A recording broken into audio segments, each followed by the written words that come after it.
Olá, sou Vivian Carla e começa agora mais um Papo de Imprensa. Aquele bate-papo gostoso na semana, onde a gente traz assuntos sempre relevantes de muita importância para todo mundo que nos acompanha. E hoje, recebendo aqui uma visita doce, né? Nós vamos falar um pouco sobre política, um pouco sobre o cuidado com a nossa população, com a primeira-dama, com a Kika, com a mulher, com a representatividade da mulher, em especial da nossa querida Várzea Grande. Seja muito bem-vinda e acolhida aqui nesse nosso espaço. Obrigada, Vivian. Quero agradecer o convite. Estou muito feliz de poder estar aqui com você, em especial no mês da mulher. Às vezes, você sabe melhor do que eu que nós mulheres nem sempre conseguimos alcançar todos os espaços que merecemos. Então, estou muito honrada e grata pelo convite. Ai, que bom, que delícia. E já começando, contando um pouquinho da tua história, eu acho assim, até para entender como você chegou, né? Hoje, às vezes as pessoas olham, nossa, primeira-dama, nossa, né? Mas quem é a Kika, né? Como ela chegou até aqui? Então, a minha formação profissional é na área de Direito. Eu sou promotora de Justiça no estado de Mato Grosso há quase 22 anos. Rodei todo o estado de Mato Grosso, morei 13 anos nesse interior. Há 10 anos atrás, conheci o meu marido, Calil Baracate. Nós temos uma filha, Angelina, hoje com 8 anos. E é um breve resumo da minha vida. Mãe, esposa, primeira-dama, promotora, humana, né? Tudo isso com certeza junto. aí envolvido também em grupos, né? Que a gente sempre participa, né? São grupos de amigos, também grupos de ordem religiosa. Grupo da igreja, assim. grupo da meditação, o grupo de amigas, o grupo do trabalho. O WhatsApp está sempre on, né? Isso. Cheio de grupos. E como é conciliar todos esses papéis? Eu digo que nós, mulheres, somos seres únicos, porque o homem não tem essa capacidade de sintetizar e desempenhar ao mesmo tempo tantos papéis. E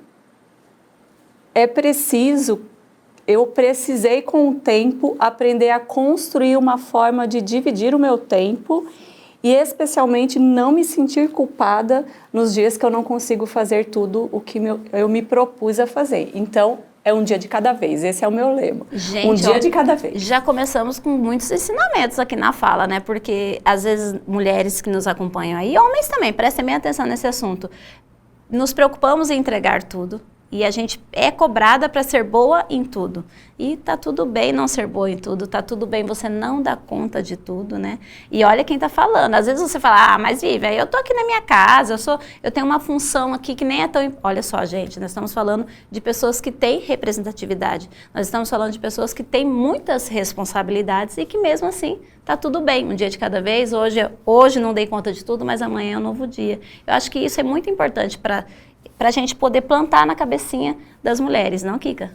Sim, eu percebo isso conversando com amigas, com colegas, que a mulher, parece que nós já trazemos uma programaçãozinha para que a gente se sinta culpada por não conseguir exercer a contento todos os nossos papéis. E aí, com a maturidade, com muito autoconhecimento, eu fui compreendendo que está tudo bem, né? Devagarzinho, o importante é não parar. Todo dia fazer, né? Continuar e tentar desempenhar os papéis a que eu me propus.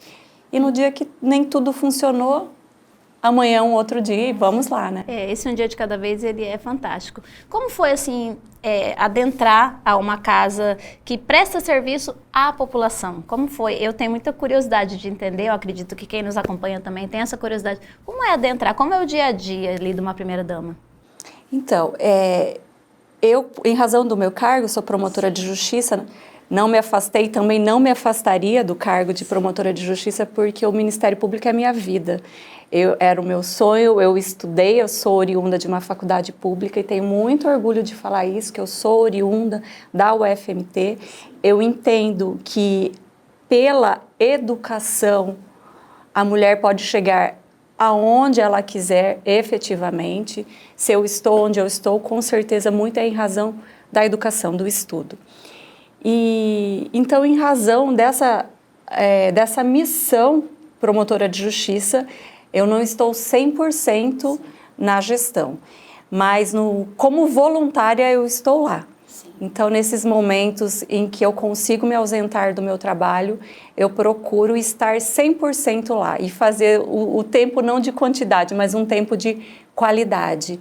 E no começo foi muito difícil, até porque, em princípio, são duas funções até difíceis de se conciliar, mas a mulher, com jeitinho, a gente vai conseguindo. Ah, eu imagino, né? Até porque são dois propósitos muito fortes, né?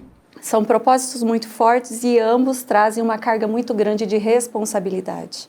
Com certeza, responsabilidade. E essa responsabilidade, ela está diretamente ligada ao que acontece ao redor, né? A nossa sociedade, as nossas mulheres, né? Como essas mulheres estão, né? Até no off você trouxe um pouquinho, né? Sobre o que está acontecendo agora nesse momento em Várzea Grande, que a gente já vai falar um pouquinho para as pessoas, mas assim, são tamanhas as necessidades das mulheres, das nossas mulheres.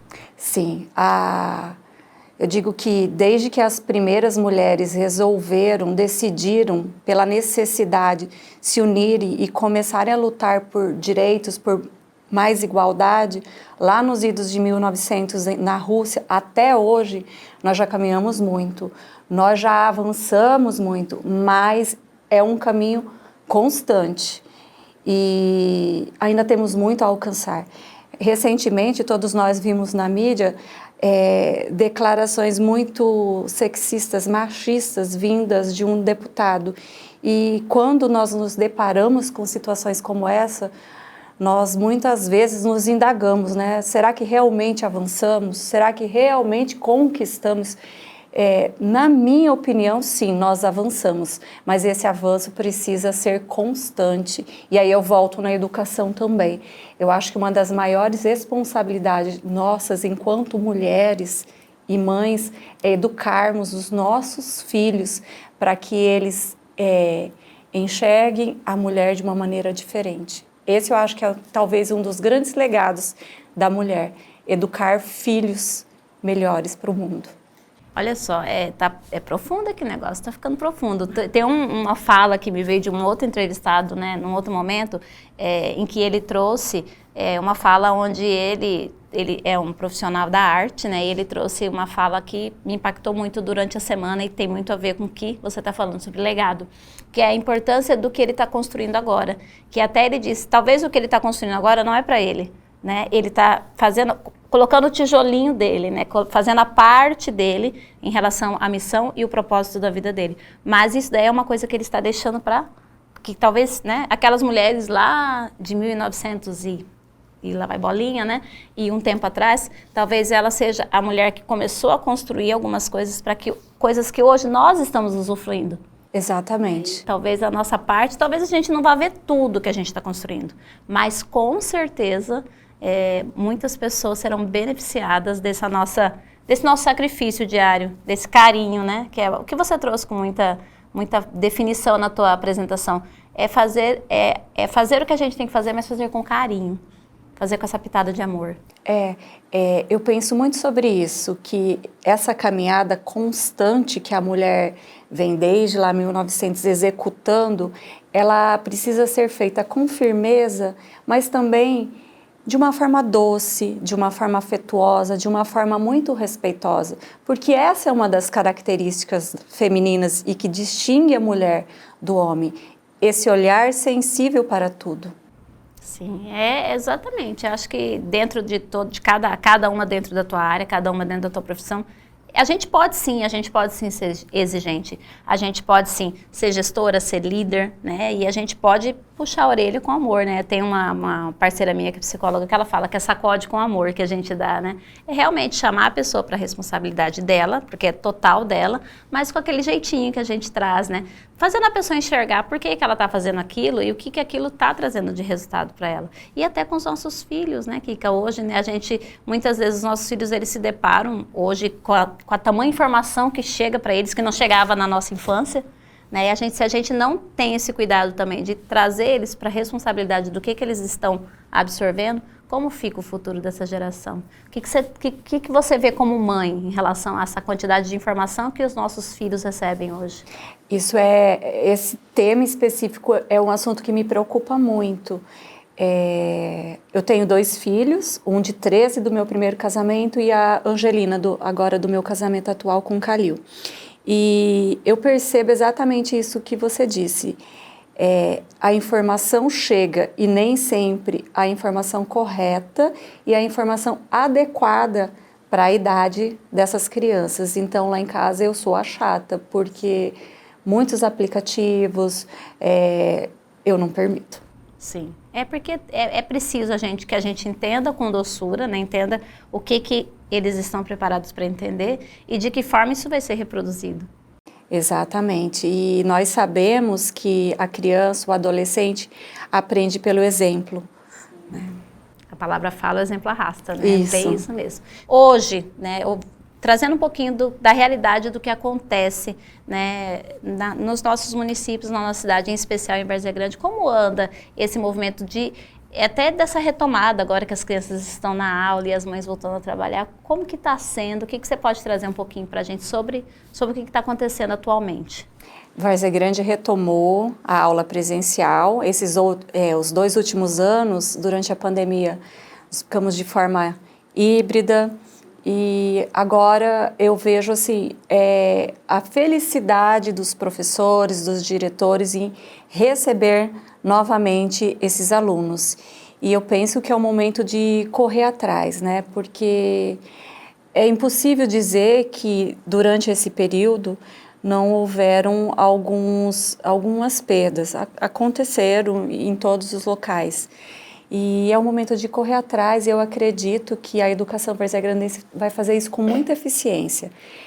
No ano passado também o município aderiu a um material muito interessante, que é a História de Inteligência, preparado pelo psicólogo Augusto Cury, e é um material profundo que auxilia não só o aluno, mas também os pais, os professores, a aprofundar essas relações e vai propiciar as famílias lidar melhor com as emoções dos filhos. E eu acho que nesse período pós-pandêmico isso vai ser importante demais, porque muitos de nós adoecemos psicologicamente em razão de tudo novo que aconteceu em nossas vidas, né? É um efeito, né?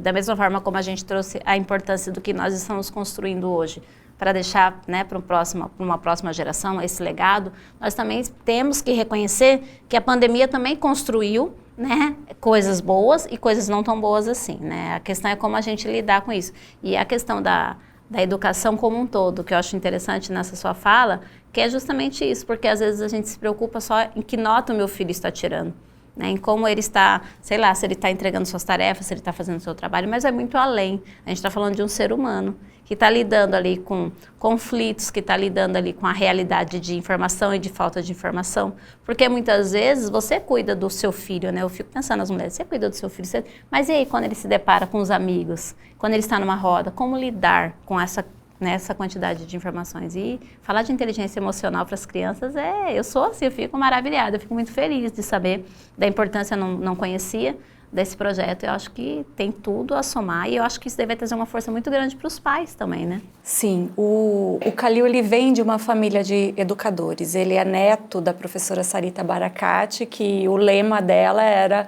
construir uma escola em cada local por onde ela passasse.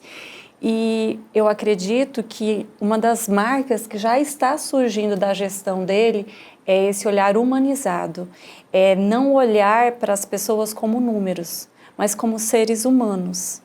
Essa é a diferença da gestão Calil Baracate. Eu acho que esse cuidado com o humano, esse cuidado com a pessoa, né? Como nós trouxemos, né? Talvez nos bastidores eu não me lembro mais, mas para que chegue na ponta, né? Que chegue na ponta, que é quem precisa. É quem precisa de um remédio, é quem precisa de um profissional da saúde, é quem precisa de uma atenção na educação. É a mulher empreendedora que precisa ali, né? Se renovar e ter forças e ter uma rede de apoio para continuar. Ser capacitada, né? Esse é também um desafio muito grande, capacitação.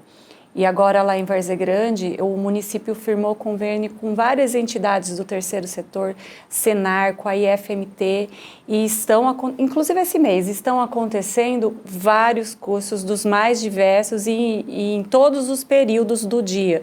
Tem curso pela manhã, tem curso à tarde, tem curso à noite, exatamente para isso, para que o cidadão que mora em Várzea Grande se qualifique para o mercado de trabalho, que era algo que os empresários, que o comércio sempre fazia uma notinha que precisava qualificar melhor aquela mão de obra. E aí, com esses convênios, com essas parcerias, eu acredito que o município tem avançado muito.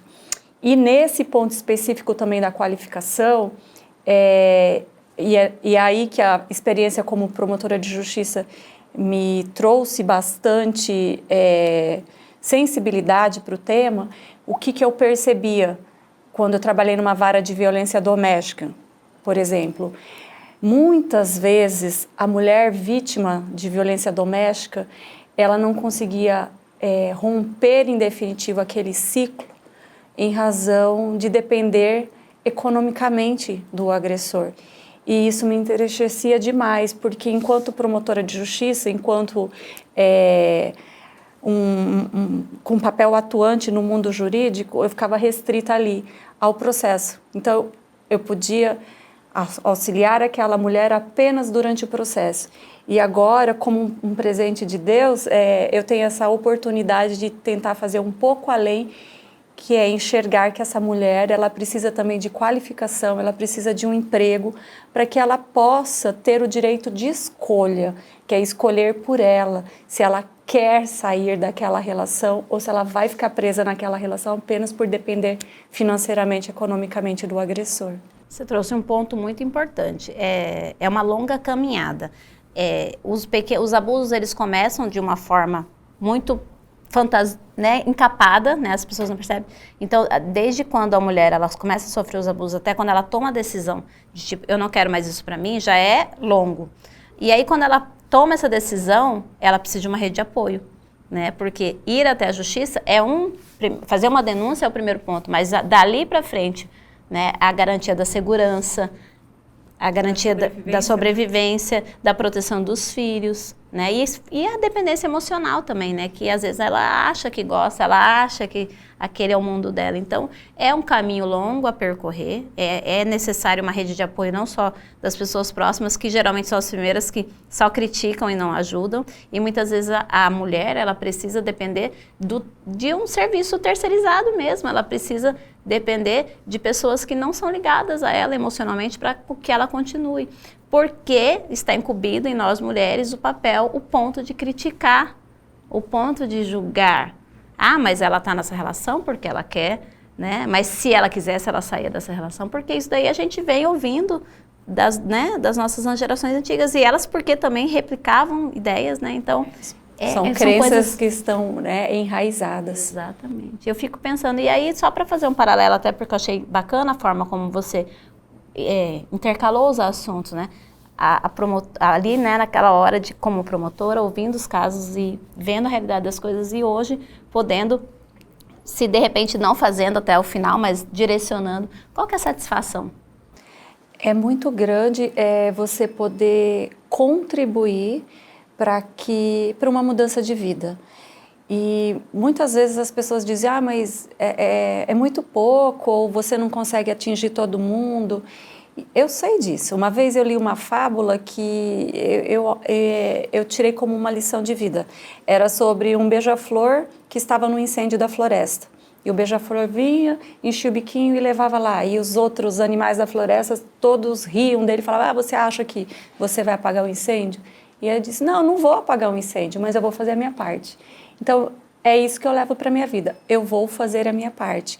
E agora que eu tenho a possibilidade com a visibilidade que eu tenho, como você disse, de mobilizar, de auxiliar essas mulheres, uma mulher que consiga sair desse ciclo, que consiga se qualificar e tomar por ela essa decisão consciente de romper, por exemplo, o ciclo da violência, isso vai me deixar muito feliz.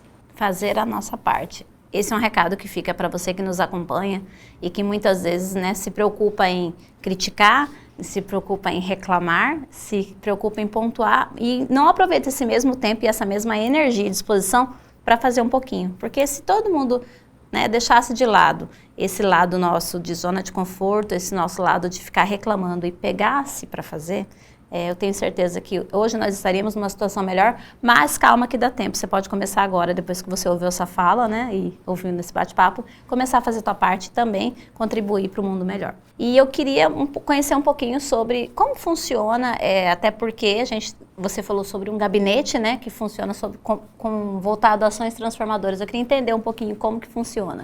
Então, esse gabinete, ele foi pensado porque logo que começou a gestão do Calil, eu comecei a andar pela cidade para começar a entender o social, conhecer as pessoas.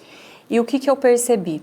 Várzea Grande é uma cidade que tem muitas ações sociais, muitos projetos sociais em funcionamento, projetos sensacionais, que acontecem lá nos bairros, espalhados por toda a grande Várzea Grande.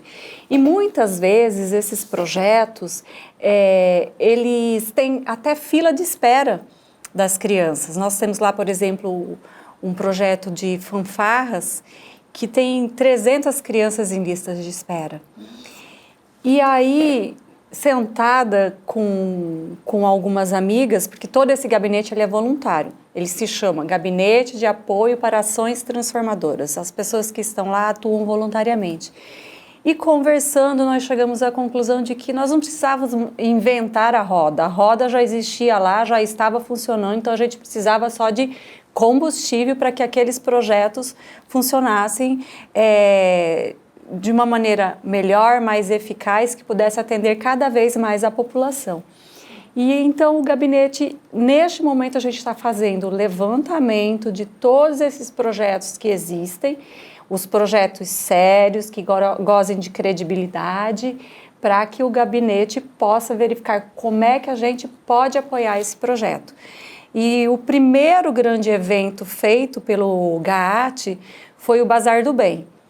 No ano passado, nós precisávamos apoiar o Lar dos Idosos São Vicente de Paulo, lá de Várzea Grande, que acolhe os idosos. E quando eu conheci a instituição, eu fiquei encantada. Encantada pela forma respeitosa, carinhosa, amorosa, como eles acolhem aqueles idosos.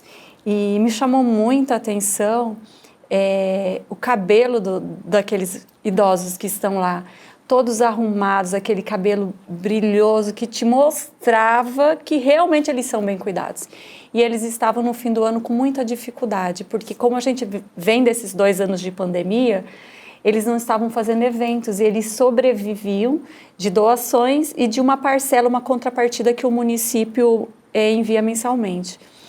E aí eles precisavam pagar o 13º. Então nós fizemos o primeiro Bazar do Bem, foi em dezembro do ano passado. E foi aí que eu percebi o quanto a população varzeagrandense abraça as boas causas. A população comprou a ideia e em menos de 40 dias nós conseguimos organizar esse bazar e nós tivemos quase 6.000 peças, entre roupas, calçado, objetos, e foi um sucesso o bazar. Nós arrecadamos quase R$98 mil. Olha só, que interessante. Que lindo, né? Sim. Que lindo, que lindo. E aí, esse ano, nós já estamos planejando o segundo Bazar do Bem. Aproveito aqui para convidar a população. Não definimos a data, mas muito provavelmente vai ser no mês de novembro desse ano.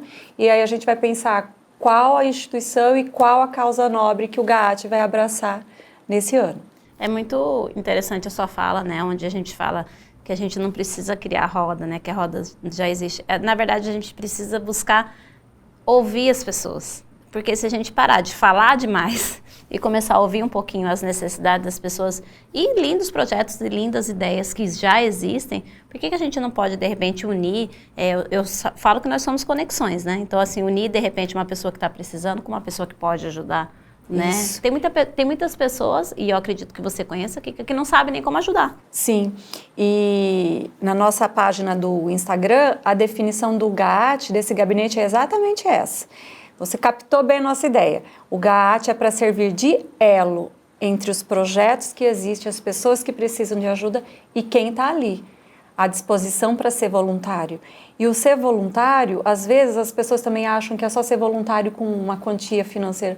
Não é, é também ser voluntário de tempo, porque a gente precisa disso, né? Então o que o GAAT pretende é isso, servir de ponte entre essas duas figuras. E essas duas figuras, né, vou até chamar a atenção de vocês para isso, porque quem vive isso vai entender. Às vezes a gente está falando aqui de ponte entre quem tem como ajudar e quem quer ser ajudado. E aí, na verdade, é o contrário. Porque quem precisa de ajuda, ajuda mais a pessoa que está achando que está ajudando, né? E a gente vai em ações dedicando tempo, às vezes dedicando um pouquinho de ouvir e de atenção. E aí, quando a gente percebe a pessoa mais beneficiada, sim, sempre a gente. Eu gosto muito da oração de São Francisco de Assis, e onde ele diz, né, que é dando que se recebe. E é aí mesmo. É nesse ponto, né? Quem mais recebe é quem está doando. Eu acho que é muito importante quando a gente busca mesmo entender mais sobre do que está acontecendo na nossa cidade, no bairro, enfim, dentro da tua comunidade. E você se parar de ficar correndo, sabe? As pessoas passam correndo, as pessoas não ouvem, as pessoas não observam. E aí ali aparece um monte de oportunidade para você. Oportunidade para você ouvir, oportunidade para você entregar, oportunidade para você, olha, tem um projeto bacana lá, vou tentar entender, será que eu posso ser voluntária? Né? Ou será que eu posso ajudar naquele, sei lá, naquele asilo? Ou será que eu posso ajudar lá no meu bairro, no bairro vizinho, que é próximo do meu? Ou na escola onde meu filho estuda? Eu acho que a gente tem que começar a abrir um pouquinho, né? Ah, não é obrigação minha, isso é obrigação da prefeitura, isso é do governo, não importa, né? Eu sempre gosto de falar assim, que quando tem uma coisa, caiu no chão, ah, quem tem que fazer isso? Nossa, você está vendo, por que você não faz? Por que tem que procurar? Às vezes a gente perde mais tempo procurando quem que tinha que fazer do que se a gente pegasse para fazer. As demandas são muitas, você exemplificou isso muito bem. E o poder público, por mais que ele se esforce, ele não consegue atender todas as demandas. E existem muitas demandas que são urgentes, e aí outras que não são tão prioritárias acabam sendo deixadas por um pouquinho depois. E é nesse ponto que eu penso que a sociedade pode vir somar e fazer o que você acabou de citar, ser um elo a mais nessa corrente, né? Porque no final nós estamos todos aqui de passagem e todos queremos construir uma sociedade melhor, mais justa e mais igualitária, né? Até porque não é sobre o que a gente junta, é sobre o que a gente espalha, né? Se nós pudermos, dentro do nosso conhecimento, dentro da nossa oportunidade, às vezes você conhece alguém, às vezes nem é você que vai fazer, às vezes você só vai, né? Vamos utilizar as nossas ferramentas, até quero falar sobre isso, as nossas redes sociais, para propagar coisas boas. Para a gente conseguir fazer conexões realmente interessantes e inteligentes. Não estou dizendo que tudo é paz e amor, porque às vezes, né, as pessoas... Não, a gente tem que cobrar, a gente tem que ter discursos interessantes, a gente tem que ter debate, mas coisas inteligentes, coisas que realmente tragam resultado para nós, para a população, para o nosso trabalho, para o trabalho das outras pessoas.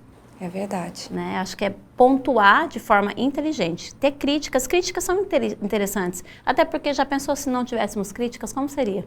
Exatamente. Elas são necessárias, né? Até que para que algumas vezes a gente perceba que é preciso ajustar o leme, né? Sim, e eu acho que é essa questão de cada um fazer um pouquinho, né? Então, assim, às vezes eu fico imaginando uma gestão numa cidade, como que não deve ser, né? Isso, né? Porque quando a gente faz a gestão de uma casa ou de um trabalho já é difícil, né? Porque você pega uma empresa de uma pessoa ou o cargo que você trabalhou, com certeza uma outra pessoa trabalhou antes.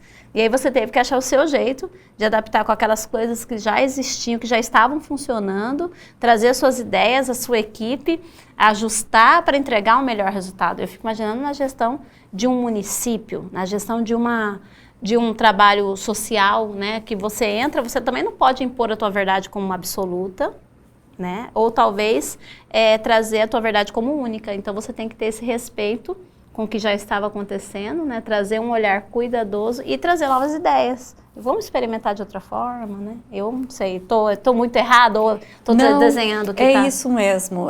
No social, em específico, Várzea Grande já tinha muitos projetos bacanas em andamento. E o que foi feito foi exatamente isso que você falou. Um plus a mais. No que já estava funcionando, a gente sempre pode melhorar, né?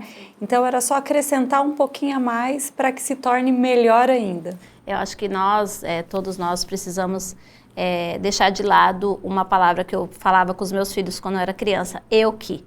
Eu às vezes falava alguma coisa e tinha um filho, mas eu que fiz. Eu falei, lá vem a mania do eu que, né?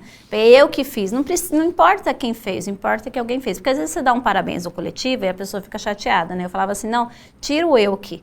Vamos fazer o seguinte, foi feito, tá tudo bem, como podemos melhorar? Né? Tanto porque é ruim, tanto porque é bom. Então, eu acho que nós, né, como civis, como seres humanos, como pessoas que estamos aqui, como profissionais, a gente tem que melhorar. O que eu posso melhorar, o que eu posso, né, entregar melhor e entregar para o próximo, porque vai vir outras pessoas e outras ideias e sempre é muito bom a gente estar contribuindo. Esse mês eu fiquei muito feliz.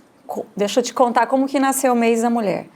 Eu sentei para conversar com o Calil e perguntei para ele, olha, e aí, você pensou alguma coisa para o Dia da Mulher? O que você acha? Quer que a gente organize alguma coisa? Ele me disse o seguinte, você não acha que um dia para comemorar a mulher é muito pouco? Por que a gente não faz um mês da mulher?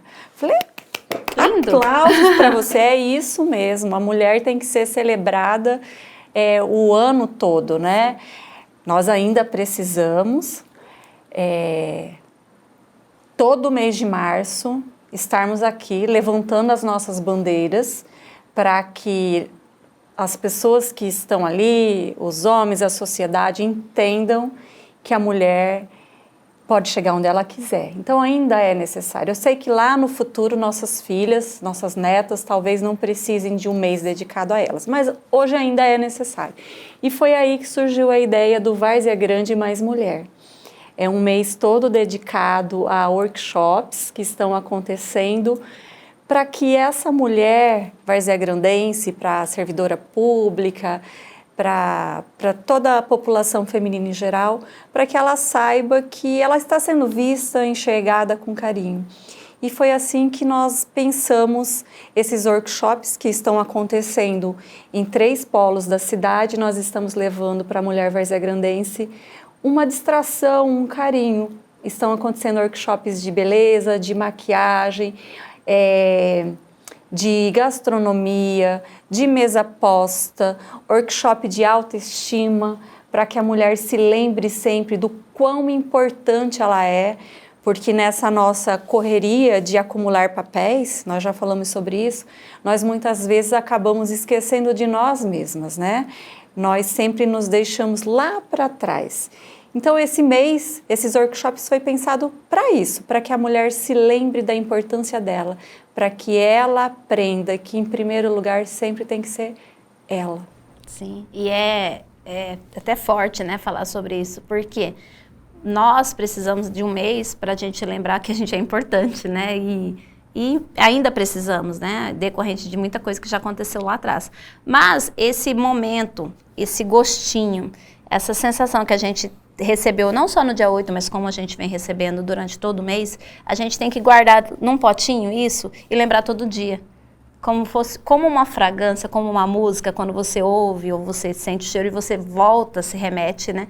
E a gente tem que se lembrar todos os dias que a gente precisa ser amada, que a gente precisa se amar, que a gente precisa valorizar o nosso tempo e que a gente precisa falar não, porque a gente tem uma mania de falar sim para tudo que acontece, né? E eu acho que talvez uma das lições mais difíceis a ser aprendida por nós mulheres é essa, de saber falar não, né? Porque com esse jeitinho de conseguir desempenhar milhões de papéis ao mesmo tempo, às vezes nós não percebemos que já estamos com muitos papéis acumulados.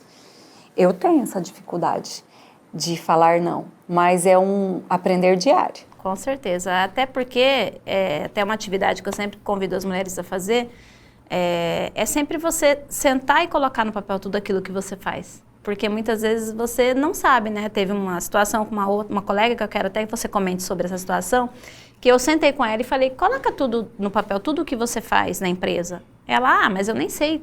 Ah, isso. Eu falei, não, coloca no papel. E aí ela começou, eu falei, mas não tenha pressa. Vai fazendo durante a semana. Ah, lembrei, eu faço isso também.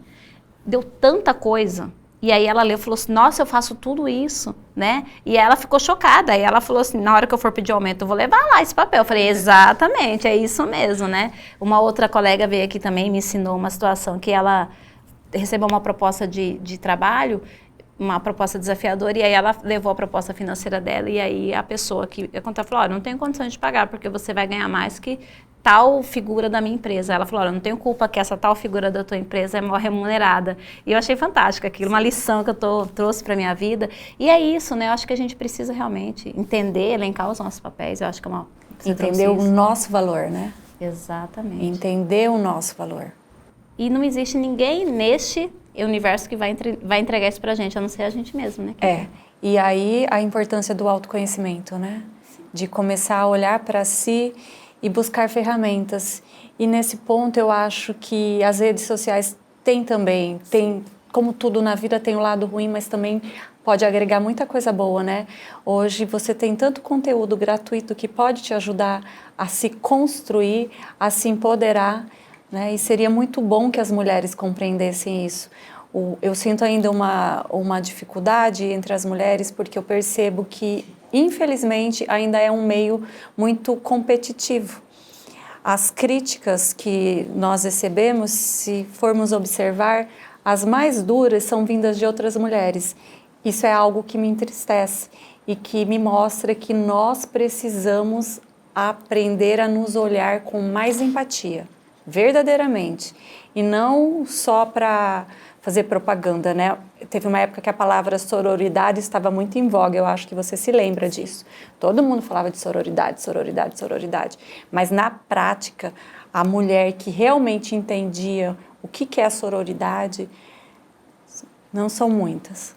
É uma palavra, até uma palavra assim, não é uma palavra muito comum, ela tem um significado muito profundo, mas a prática dela é muito difícil. Isso. Né? A prática, porque quando a gente fala de praticar a sororidade, a gente tem que abrir mão de julgamento, a gente tem que ser acolhedora e a gente tem que entender que muitas vezes aquela mulher que ofende, aquela mulher que está fazendo, às vezes, dando um show, um espetáculo, às vezes até às vezes a gente olha como uma coisa assim, de repente vulgar ou não, está acontecendo alguma coisa errada com aquela mulher.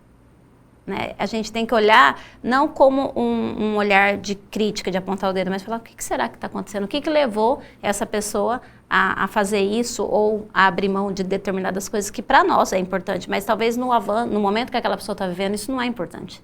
Né? Ela está vivendo uma outra realidade. É aquela coisa, né? Ninguém caminha o sapato do outro, né? Ninguém caminhou pela tua história, então ninguém tem o poder de julgar e de criticar. Eu acho que é bem isso mesmo. Eu acho que é incrível, né, a gente poder ter pessoas, né, com seu olhar, com a sua luz, né, e com o carinho que você traz tudo isso e a forma como você, eu acredito que tem uma rede de apoio, né, queria que você falasse um pouquinho sobre isso. Ninguém faz nada sozinho. Sim. E o gabinete foi pensado exatamente por isso, porque não é um projeto meu, não sou eu, é uma rede de apoio. São várias cabeças pensantes, várias pessoas, mulheres, homens, juntos, para que possam construir algo que esteja ali para depois, né? Porque as pessoas são passageiras, o que se constrói fica. Então a ideia é essa, construir algo que possa abrigar quem quiser vir para somar. É isso aí. E quando nós pensamos no sentido de grupo, de rede, quando a gente fala sobre isso, muito se fala sobre isso, na verdade. A gente tem que começar a entender que nós não precisamos ser os protagonistas, né? Que muitas vezes em alguns papéis nós somos o coadjuvante, às vezes a gente é só um figurante, né, em determinados papéis e tá tudo bem, tá tudo certo, né? A gente não precisa ser geralmente a figurinha da frente, muitas vezes a gente está ali para dar um suporte, para trazer uma palavra, um esclarecimento, né? Ou de repente só fazer a ponte, né? E talvez aquele projeto não é aquele projeto da sua vida, mas é um projeto que você pode realmente agregar e colocar um pouquinho, né? Pontuar um pouquinho.